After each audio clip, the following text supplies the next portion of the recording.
Özün təqdim elə. Qasımov Ceyhun. Hə Ceyhun, bax hadisə necə şahid elə, necə gördün? Hadisə bir Kamazın qabağına çıxdı yolda maşını. Kamaz vurdu. Vurandan sonra fırlandı oradan ayağı ilişdi, gaza ilişdi geldi. Fırlandı noktasından geldi gibi Kamaz'a. Aha. Geldi gibi bura. Hadise böyle oldu. Gördüğünüz gibi daha. Bize de zarar değil. Allah güzel Allah. Evet. Yəni ağır əzilən, ağır Ezber yoldaşıyla sürücü oldu. Ne sürücü apardılar orada balya yapardı. yəni ağırdı mı yoksa Yo yüngül. Bol ezber. Kasım 16 2000'li. Ben de çıktım. Gazın kökü yerinden. Allah'ın sağlığı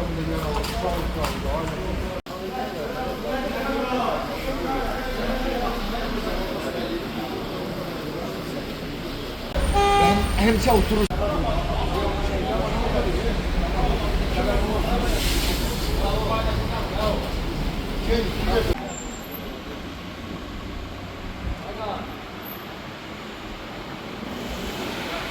Kanaldır. Kanala verelim.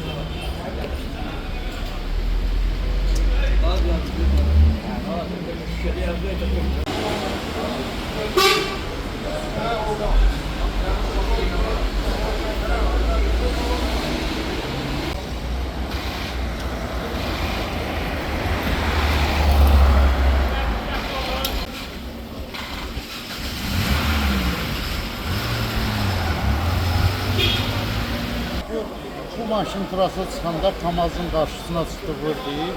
Oradan da bu yanmış aldı. Sonra maşını gazıyor, fırlan girdi bura.